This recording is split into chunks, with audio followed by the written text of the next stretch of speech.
Morning বন্ধুরা, তোমাদের সবাইকে কেমন আছো তোমরা জানিও। আমি ভালো রয়েছি, আমার সাথে সাথে আমার পাড়া প্রতিবেশী গরুগুলোও ভালো রয়েছে, সেটাও তোমাদেরকে জানিয়ে দিল। ঘর ঝাড় দিচ্ছিলাম, তো বারণটা রাখলাম, দিয়ে সিঁড়িতে বসলাম, দিয়ে ভাবলাম ব্লগটা স্টার্ট করি। আজকে হচ্ছে মঙ্গলবারের সকাল 8টা বাজে। এখন উঠেছি অনেকক্ষণ, তো টুকটাক করে কাজ হতে হতে দিয়ে ভাবলাম না এখন ভিডিওটা শুরু করা যাক। বাড়িতে গরু নেই তো কি হয়েছে, গোবরের কিন্তু অভাব নেই। আমাদের যেহেতু ঘোষ এরিয়া, গোবরের ছড়াছড়ি। আমি অনেক আগে, বিয়ের আগে দেখেছি 1 বালতি গোবর কিনতে হতো, ঠিক আছে। আর এখানে মানে যে যেরকম খুশি যার বাড়ি থেকে গোবর নিয়ে নেয়। এবার সুন্দর যেহেতু কাঠে রান্না করে, আর এখন ধরো খরানি কাল, তো প্রচুর গোবর যে যেরকম খুশি নেয়, তো কিছুটা গোবর নিয়ে এসছে। ওই জন্যই মানে সুন্দর আর মা দুজনে দেয়ালে ঘুঁটে দিচ্ছে।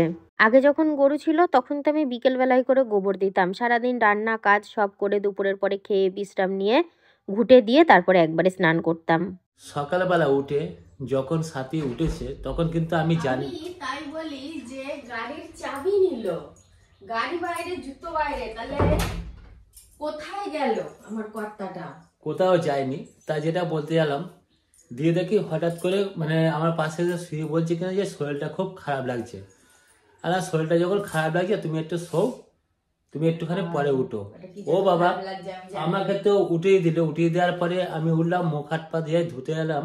তারপর থেকে উঠে ও ঘর পরিষ্কার করতে শুরু করতে, মানে ঘর ঝাড় দিতে শুরু করে দিয়েছে। এই হচ্ছে সংসারের সাথী, সত্যি। আচ্ছা, আমি মানুষ হিসাবে কেমন তুমি বলো তো? নতুন করে বলবো, কত পার্সেন্ট দিবা তুমি আমার 100-র মধ্যে? কত? আমি 100 দিক থেকে, আমি সব দিক থেকে যদি বিচার করে দেখা যায়, মানে এই আমার এত বছর বিবাহ জীবনে, তাহলে আমি ওকে কিন্তু 100% দেবো। রাজু গিয়েছিল আমার বড় ননদের বাড়ি, আর তার সাথে বাজারেও গেছিল। ওর মাসির জন্য মাংস নিয়ে এসছে, আনতে দিয়েছিল ওকে। আর গাড়ির ডিকি করে কিছু বাসনপত্র নিয়ে এসছে। সেই যে আমরা 25শে ডিসেম্বরের দিন আমার ননদের বাড়ি পিকনিক করেছিলাম না, তখন এইগুলো নিয়ে যাওয়া হয়েছিল। তারপরে আর আনছি করে আনা হয়নি, ওই জন্য গাড়ি নিয়ে যখন গেছে ওইগুলো একবারে নিয়ে আসলো। যার নেই মান সম্মান সে খায় মান। আমি যে মান বাটা করবো, নারকেল নেই। দেখো মানটার মুখটা কি সুন্দর, খুব ভালো। নারকেল নিয়ে আসবা, মান বাটা করবো। হ্যাঁ, আজকে একটু সিদ্ধ দেবো। কি চিবাও চিবাও চিবাও চিবাও, কাছে চিবাও চিবাও চিবাও, হা করো দেখি। হ্যাঁ, চিবি খাই নাও। উঠোনে বসে বসে এখন পান্তা ভাত খাচ্ছে। তুমি আইসা খাও না? কেন? না, মুখে গ্যাস হবে। মুখে গ্যাস হবে? মুখের গ্যাস শুধু আমি পাবো তো, কেন? ভয় কিসের? পাঁচজনের সাথে কথা বলতে হবে না, মাস্ক পরে থাকবা। মাস্ক? হ্যাঁ, না খেলেই বা কি হবে? না খেতেই হবে, আমি দিয়েছি যখন খেতে হবে। আমাদের আজকে তো এইটা আর এইটা আর এইটা রান্না হয়েছে, এগুলো আবার ওভার থেকে এসছে। তা খাবার আজকে 6 রকম হয়ে গেছে আমার। তৈরি হয়ে গেছি, মায়ের কাছে যাব। তো দেখো খাওয়া দাওয়ার পর, না খাওয়া দাওয়া কিন্তু আজকে অনেক আগে হয়েছে। আজকে আমি কর্তার সাথে বসে ভাত খাইনি, কারণ রান্নার পরেই খেয়ে নিয়েছি, সকাল থেকে কিছু খাইনি বলে। তার মধ্যে আজকে ধরো ওখানে যেতে হবে, মা একটা স্পেশাল আইটেম খাওয়াবে, তো সেই কারণে মানে দুপুরের আর সকালেরটা একবারে তাড়াতাড়ি সেরেছি। আর যেই বেরোচ্ছি প্রকাশ দেখতে পেয়ে বলছে, মামি কোথায় যাচ্ছ? মানে যেখানেই যাব ও খোঁজটা নেবে আর কি। আমি ওকে মজা করে বলছি, আমি কোথায় যাচ্ছি তোকে বলবো কেন? বলছে বলতেই হবে, না হলে যেতে দেবো না। মানে যেখানেই যাব ও খুব খোঁজ নেবে দেখলেই। মায়ের হাতে 2টো চুড়ি ছিল, একটা চুড়ির পাত আজকে খুলে গেছে। দিয়ে আমাকে বলছে, তাহলে তুমি তো যাচ্ছ, তোমাদের দোকানে দেখিও যদি পাওয়া যায়। কিন্তু বিষয়টা হচ্ছে এই মাপের নেই। এই চুড়ি আছে কিন্তু এই মাপের নেই, ওই জন্য মা বললো আমি খুব তাড়াতাড়ি এনে দেবো। এগুলো আমাদের দোকানেরই। তো যাই হোক, ও আবার দেখো চ্যাপটাচ্ছে। আমি বলছি চেপটিও না, তাহলে মাপটা ঠিক বুঝতে পারা যাবে না। তো ও পকেটে নিয়ে নিল। আমি আমাদের বাড়িতে গিয়ে তারপরে মাকে দেখাবো। এখন মা চা বসিয়েছে, আমিও খাবো। ও মামা সেগুলো রেডি করেছে মা, কিছু আমি হেল্প করে দিই? মটরশুঁটি ছাড়ানো হয়ে গেছে, বলো ওটা কি আর রেখে দিই? মটরশুঁটি ছাড়ানো কেউ রাখে? বলো ওটা কি আর রেখে দিই? শুধু ময়দাটা মেখেই রেখেছি, আর একটু ডলে দিবি। হ্যাঁ, তা দেবো।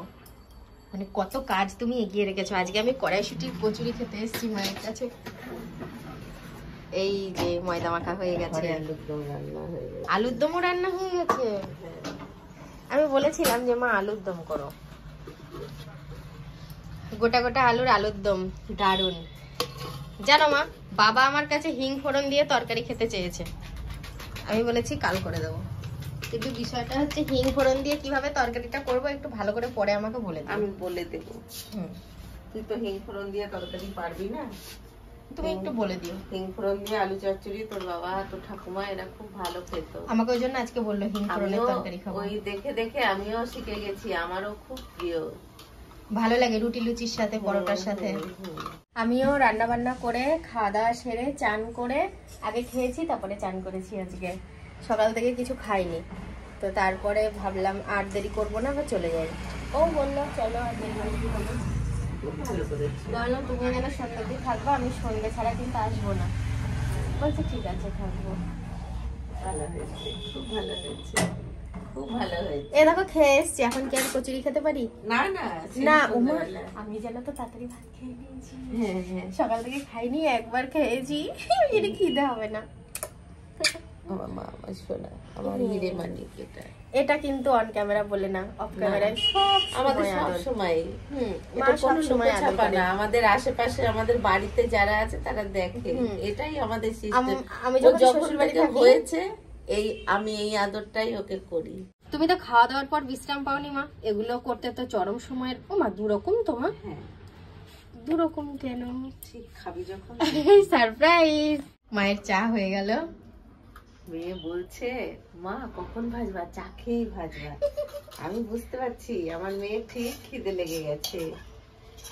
আমি আজকে তোমার জামাইয়ের সাথে বসে দুপুরে ভাত খাইনি, রান্না করেই ভাত খেয়ে নিয়েছি। সোনা রে আমার। আমি জানি মায়ের কাছে যাবো, কচুরি খেতে হবে। হ্যাঁ হ্যাঁ হ্যাঁ, খুব ভালো করেছো বাবা। আমি এই তো বানিয়ে দেবো, এখনই বানিয়ে দেবো। এই যে ও আসা মাত্রই শুয়ে পড়েছে, আর শুয়ে শুয়ে ফোন দেখছে। চা চলে এসছে, চা চলে এসছে।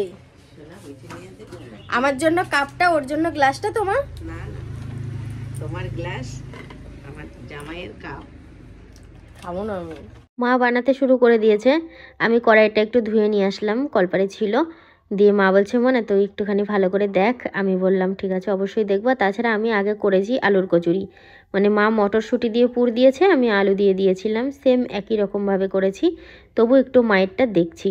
আমাকে বেলা 3টের সময় ধরো রোদে রোদে একদম গরম পড়ে গিয়েছে, গরমের দিনে আমাকে ধরো টানতে টানতে নিয়ে চলে আসলো এই বাড়িতে পুর ভরা কচুরি খাওয়ার জন্য। খাবো বলে পুর ভরা কচুরি। ওদিকে কচুরি বেলছে আর ও কিন্তু তিরিং বিরিং করে লাটা মাছের মতো লাপাচ্ছে।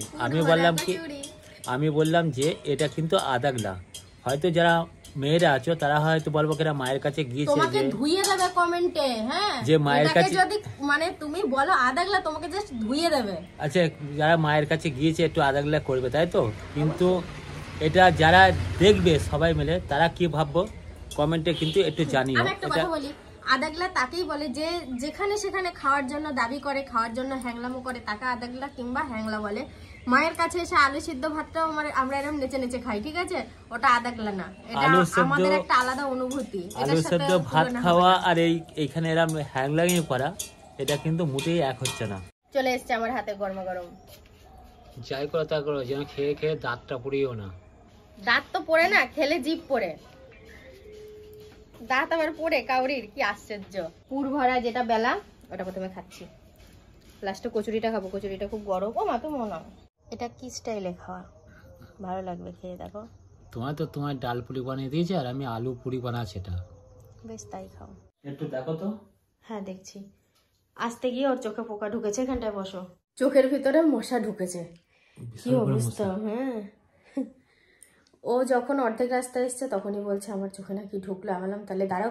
আর পুরো রাস্তাটা অন্ধকার, যে ওর চোখটা একটু দেখবো, তবুও মোবাইলের ফ্ল্যাশ জেলে দেখতাম। দিয়ে বলছে না আমি বাড়ি যেতে পারবো, অসুবিধা হবে না।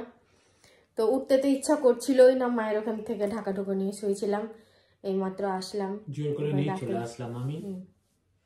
সন্ধ্যেবেলা একটু তাড়াতাড়ি বাড়িতে চলে এলাম, মুশকিলে ঠান্ডা লেগেছে, একটু ফুস করলাম। আর ওই এখন দেখি খাবার দাবারের বন্দোবস্ত করতে হবে রাতের, চলবে এখন আর কি। খাবার দাবার ভাত রান্না করতে হবে। হ্যাঁ হ্যাঁ হ্যাঁ। আর যদি তোমার না পারো আমি চাপিয়ে দেবো আজকে। ঠাকুর বাড়িতে হরিনাম কিন্তু হয়েই যাচ্ছে, আজকে 2 দিন হতে চললো, কিন্তু হরিনাম হচ্ছে টুকটুক করে। হরিনাম কিন্তু এখন সারা রাতি এরম ভাবে হবে। যাই হোক, সন্ধ্যেবেলা তোমাদের বলেছিলাম যে আজকে ভাত রান্না করতে হবে, রাত্রে ভাত না রান্না করে খাওয়া যাবে না। কিন্তু সাথে জানালেও এখন ভাত আমার ঘরে আছে, পান্তা ভাতও আছে, গরম ভাত আছে, দুপুরের তরকারিও আছে। ভাত তাহলে রান্না করতে হবে না। এই দেখো ভাত তরকারি সব ঢাকা দেওয়া আছে। এটা দুপুরবেলা আমার কিছুটা দিয়েছিল, আমি খাইনি, বাটি করে রেখে দিয়েছি। আর ওটাতে আলু ভাজা আছে দেখলাম, পান্তা ভাত আছে, প্লাস গরম ভাতও আছে। যেটা খুশি খেলেই হবে। সাথীকে বললাম তুমি দুটো খাও, বললো আমার খিদে নেই, আমি খাবো না। ও দেখো শুয়ে পড়েছে, ওর খিদে নেই কারণ পেট ভর্তি আছে। আমি বললাম দুটো ভাত খাও তাহলে ভালো হবে, গ্যাসটা অন্তত হবে না। বললো খাবো না। তাহলে কি বন্ধুরা, আজকের মতো ভিডিওটা এখানেই শেষ করছি। সবাই ভালো থেকো, সুস্থ থেকো, দেখা হবে নতুন একটা ভিডিওর সাথে। Tata, good night.